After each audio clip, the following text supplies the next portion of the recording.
Ada lagi ikhlas wong yang disebut ikhlasul mulia. Itu ikhlas yang paling tinggi. Siapa mereka?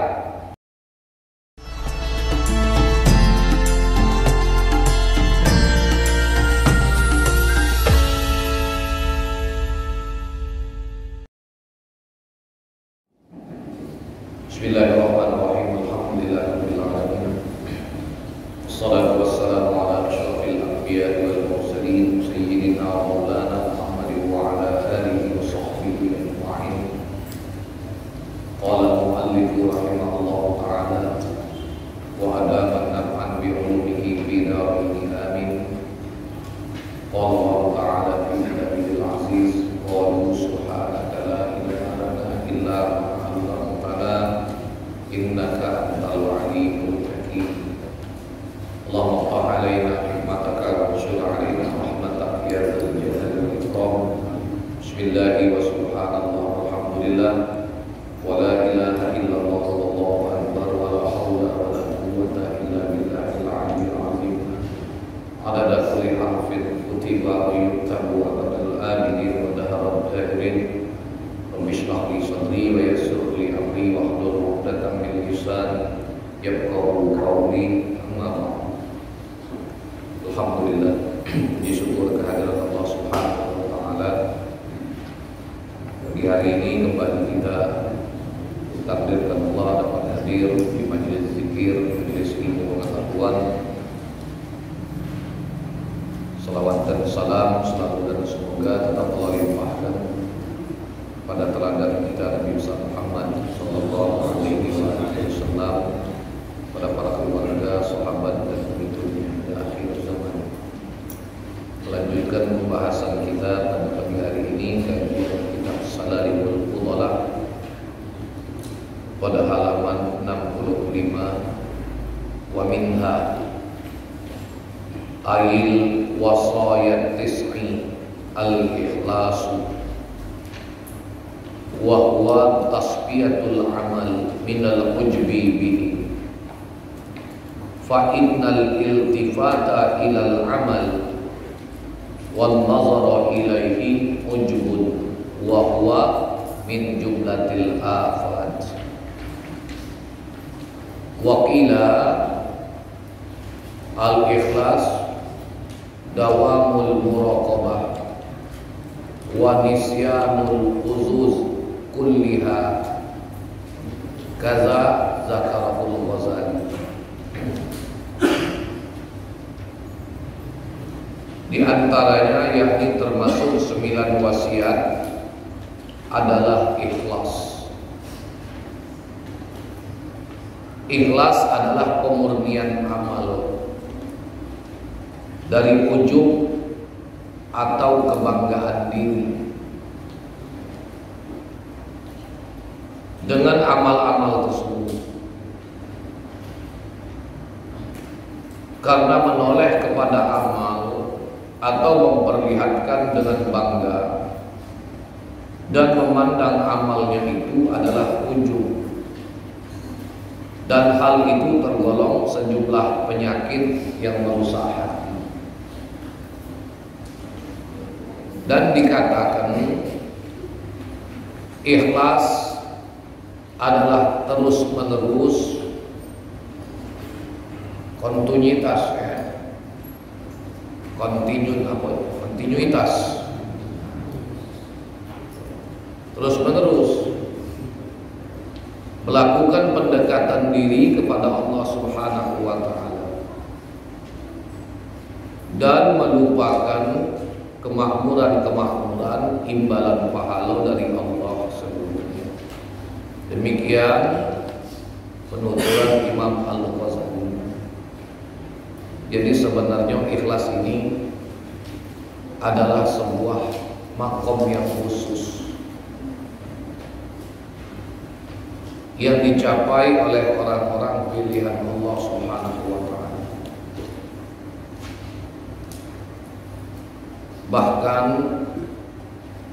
dalam urusan ibadah tidak akan seseorang pernah merasakan khusyuk kalau ibadahnya tidak didasari dengan keikhlasan. Allah sudah menegaskan dalam Al-Quran, wa ma umiru illa liya'budullaha mukhlisina lahuddin. Tidaklah mereka itu diperintahkan untuk menjalankan syariat agama kecuali sebagai orang-orang yang tulus. Nah, kalau kita buat perumpamaan anak tangga, kedudukan ikhlas ini kalau untuk ibadah dia berada di antara syukur dengan khusyuk. Tidak akan seseorang sampai kepada ikhlas kalau di dalam dirinya tidak ada sifat syukur. Jadi kalau dibuat perumpamaan anak tangga, yang paling bawah syukur nikmat dulu. Kalau kita sudah memahami dan meresapi syukur itu dengan hati, baru terbukalah pintu ikhlas. Syukur atas nikmat Allah, syukur atas karunia Allah. Begitu banyak nikmat yang Allah datangkan dalam diri kita, sehingga rasa syukur inilah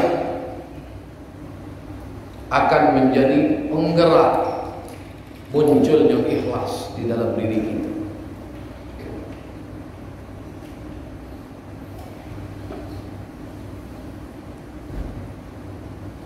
Jangankan kepada Allah Ta'ala,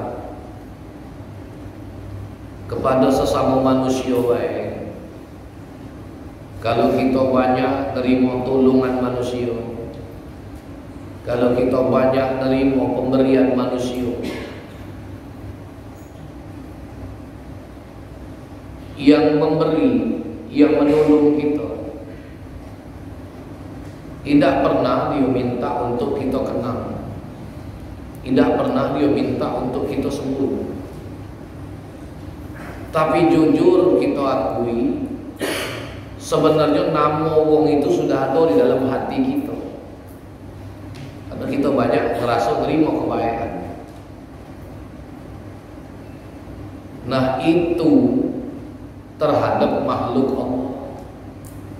Bagaimana dengan Allah Subhanahu wa Ta'ala yang setiap saat mendatangkan karunia-Nya buat kita, yang setiap saat nikmatnya hadir di dalam kehidupan kita.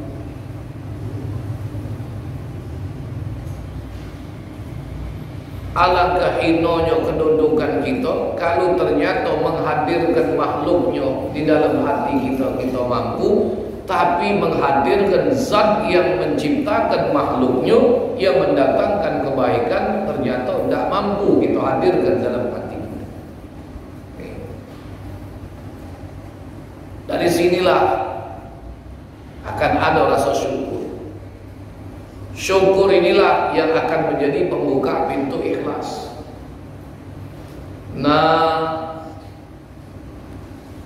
kalau sudah ikhlas, malu nak beramal itu untuk berbangga-bangga di depan orang banyak, malu untuk merasa bangga dengan diri dewe dalam amal itu, akhirnya jadi ujub. Walaupun kita tidak pernah tahu sampai di mana batas akhir sebuah keikhlasan.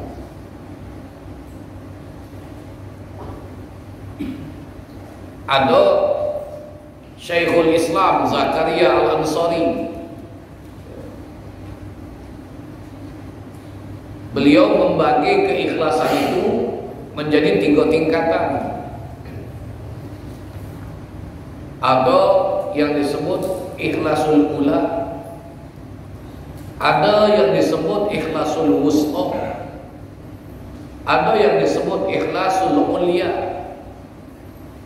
Itu menurut Syekhul Islam. Jadi kalau disebut Syekhul Islam, maka yang dimaksud adalah Syekh Zakaria Al-Ansari. Beliau ini dilakopi ulama baina hajarain, ulama yang berada di antara dua Ibnu Hajar. Ini hebatnya Syekh Zakaria Al-Ansari. Beliau punya guru Syekh Zakaria Al-Ansari itu namanya Ibnu Hajar Asqalani. Beliau punya anak murid namanya Ibnu Hajar Al-Haytami. Jadi makanya keberadaan beliau baina hajarain, di antara dua Ibnu Hajar. Di tengah-tengah ada Syekh Zakaria Al-Ansari. Dia punya guru namanya Ibnu Hajar Asqalani, seorang muhaddis yang mensyarahkan kitab Sahih Bukhari menjadi kitab Fathul Bari. Jadi Syekh Ibnu Hajar Asqalani punya anak murid, itulah namanya Syekh Zakaria Al-Ansari.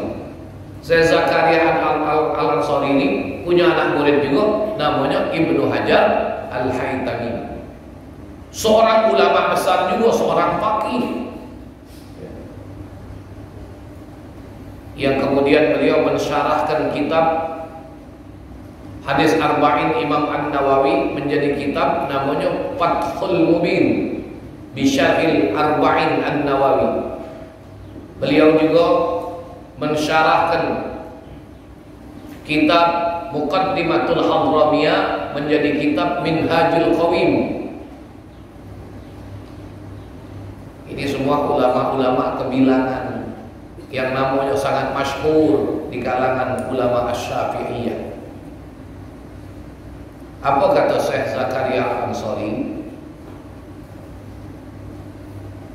Kita perlu tahu ikhlas itu ada 3 tingkat. Yang pertama disebut ikhlasul ula. Ikhlasul ula ini ikhlas tingkat pertama. Disebut juga dengan ikhlas orang awam, ikhlas pemula.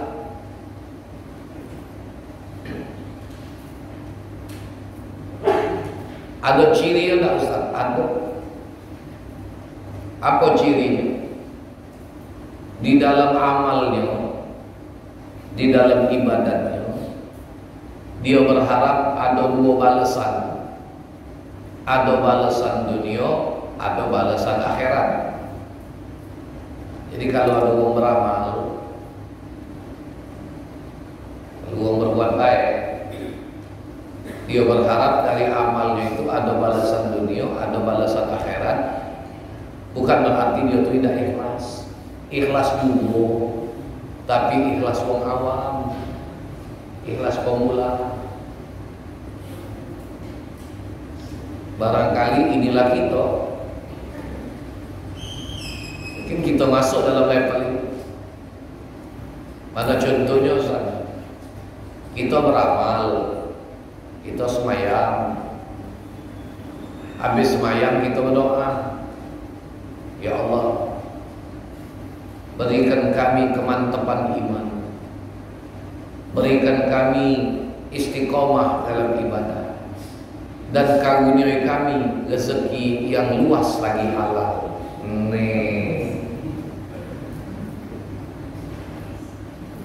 Masuk tak dunia dalam akhirat yang diminta? Masuk. Jadi ada balasan akhirat yang dia minta, ada juga balasan dunia. Ya Allah, berikan kami kemantapan iman, berikan kami istiqomah dalam amal ibadah. Oh bagus, akhirat ini sambungannya itu. Ya Allah, berikan kami rezeki yang luas lagi halal. Kepalangan tambahilah. Bila ta'am wala masyaqqah, jauh kami rezeki yang halal, yang luas. Ya Allah, yang halal luas. tidak usah capek dan susah payah. Ya malaikat, nuyul kan tak kita berdoa model ini.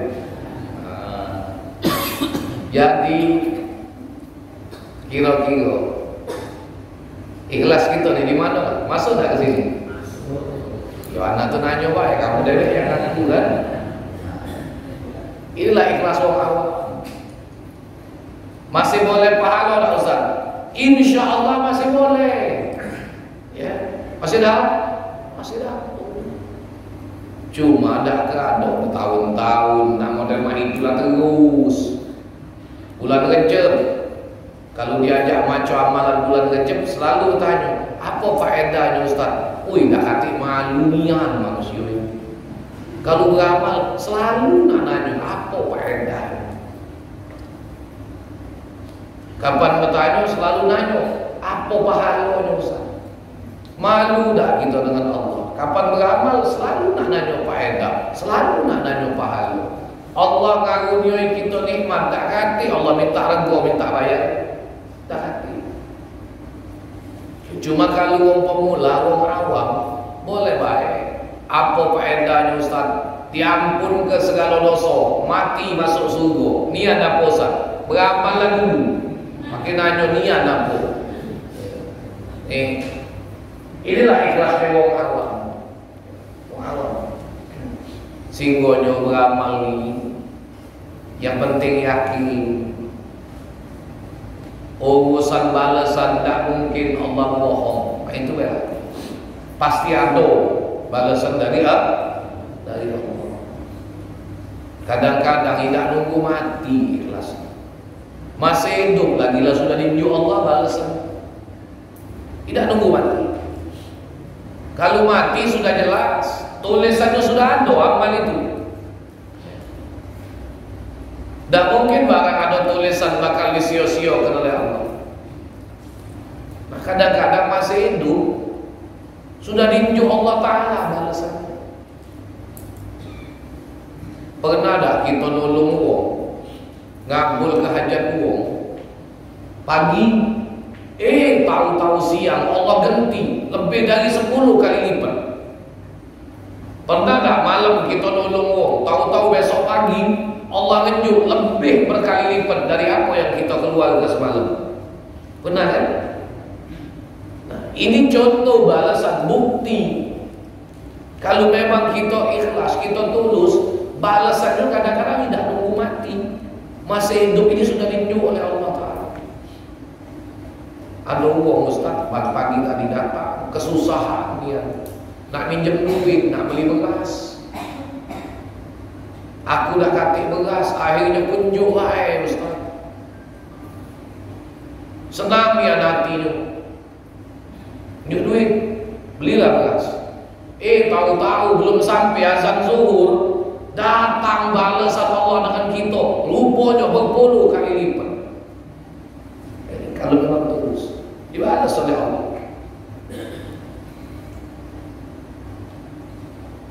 Siapa baca rahasia Allah, dah baca.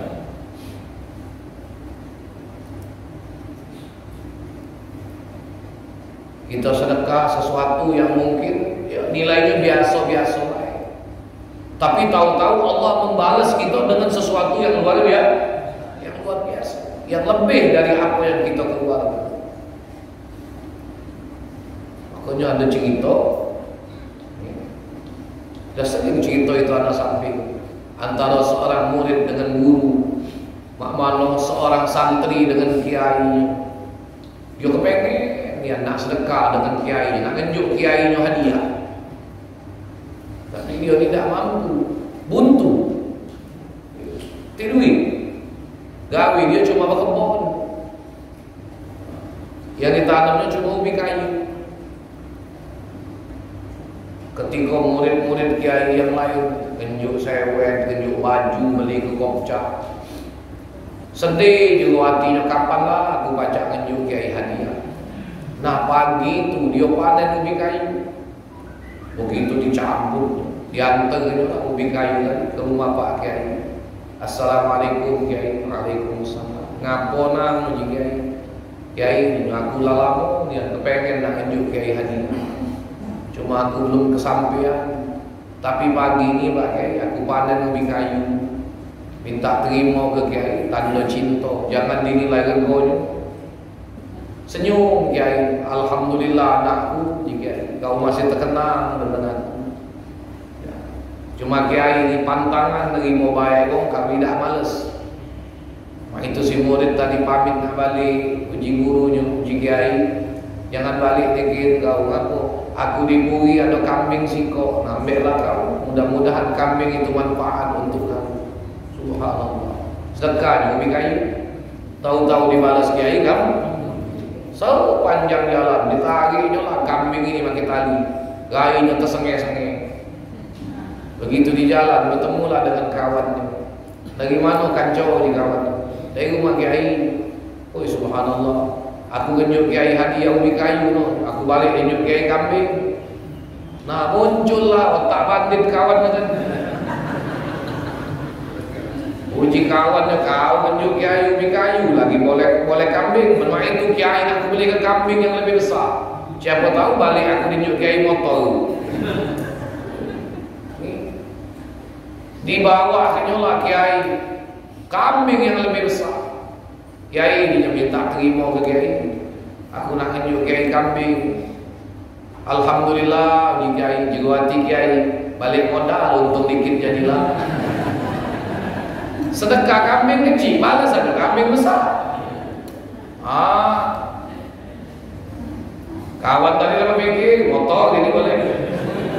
Kapan nak balik aku nak pamit Pak Kiai. Jika aku dah kata balas sama. Diburi aku cuma punya ubi kayu sebungkus pelan. Kalau beramal nak minta balasan, akhirnya apa? Hasil yang diterima tidak maksimal.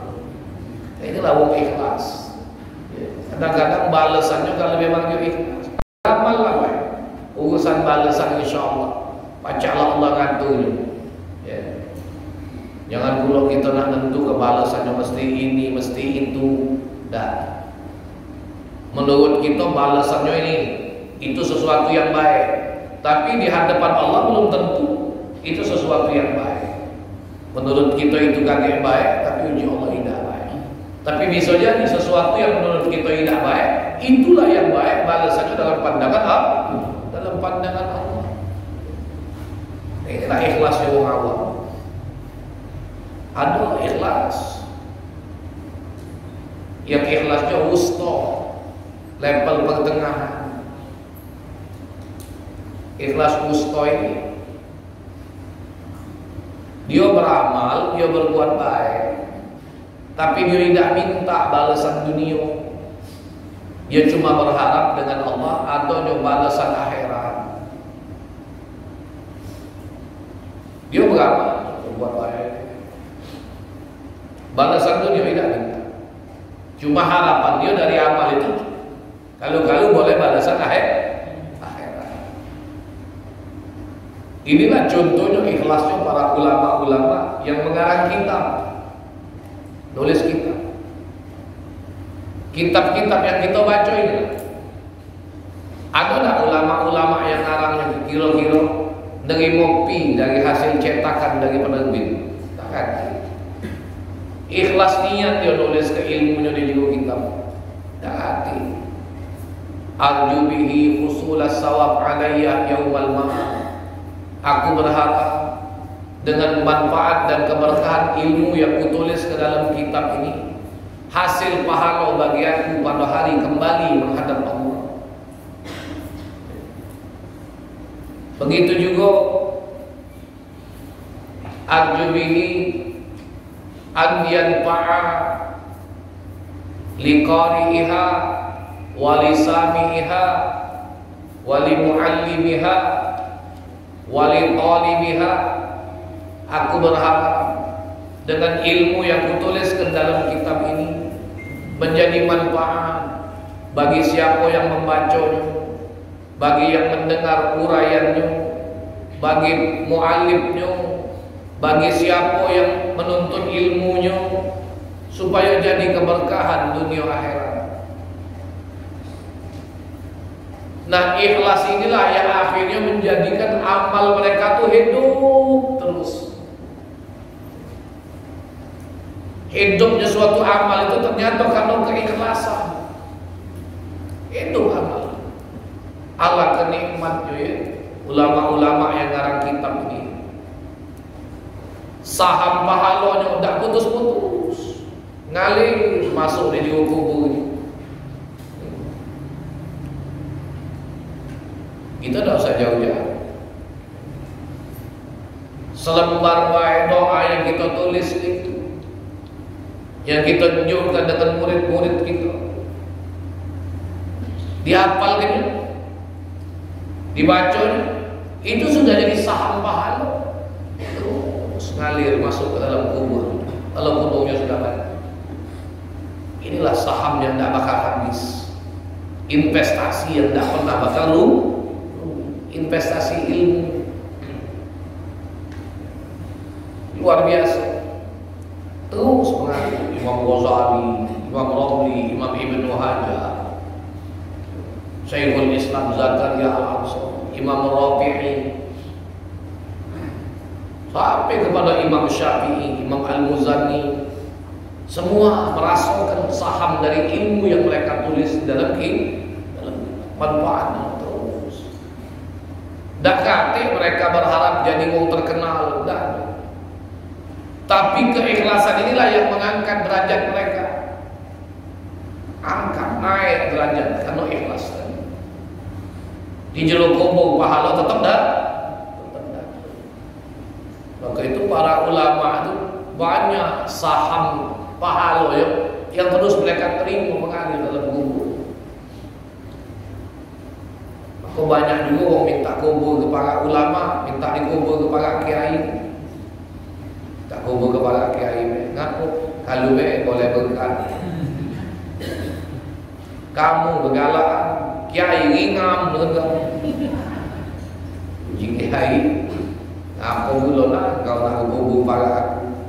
Aku lemah tidur, kau tangani malaikat, aku terbangun. Lagi-lagi kau sana jika pindah. Jawab pulau dia pun, kiai tak senang, kiai pindah lagi. Jadi ini luar biasa.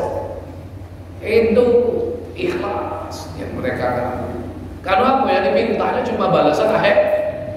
Tak ngerti mereka minta untuk dapat balasan dunia. Nah, ada lagi ikhlas wong yang disebut ikhlasul mulia. Itu ikhlas yang paling tinggi. Siapa mereka? Itulah ikhlasnya para anbiya wal auliya. Itulah ikhlasnya para nabi dan para wali. Mereka tidak minta balasan dunia, tidak minta balasan akhirat. Diserahkan galau-galau dengan Allah. Pokoknya dia tahu dia beramal. Datang waktunya, kalau ibadat itu berwaktu dia gawe. Ibadat yang tidak berwaktu setiap saat dia lakukan. Amal soleh yang bebas dia gawe. Bersedekah terus dia keluarkan di luar daripada sedekah yang wajib. Oh, sedekah sunat terus. Sedekah baik, tak kate minta balasan apa. Walaupun uji Nabi sedekah itu nolak kebala. Sedekah itu membuka pintu berkah, sedekah itu membuka pintu rahmat. Mereka sudah mandang tak lagi ke sini. Selagi mampu beramal, beramal. Selagi mereka pacak berbuat, berbuat. Pacak nolong, tolong. Pacak kabul ke hajat, kabul. Inilah wong yang Allah tunjukkan waktu Nabi Isra. Ada sekelompok wong dijingok oleh Rasulullah. Dia nyangkul, dia bertanam. Begitu ditanam langsung tumbuh, langsung berbuah. Buahnya pacak dipetik, rasanya manis. Lezat mereka makan buah sambil bersandar di bawah pohon yang indah. Allah kenikmat hidup manusia-manusia itu diberi. Siapa mereka? Man haula ya Jibril? Siapa mereka itu?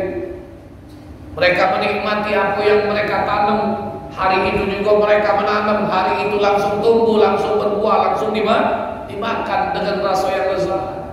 Kata malaikat Jibril, haula min ahli sadaqah al-mukhlisin. Mereka itulah golongan orang-orang ahli sedekah yang memang benar-benar ikhlas, wahai Muhammad. Mereka bersedekah bukan untuk dipamerkan di medsos. Mereka bersedekah bukan untuk minta sanjungan.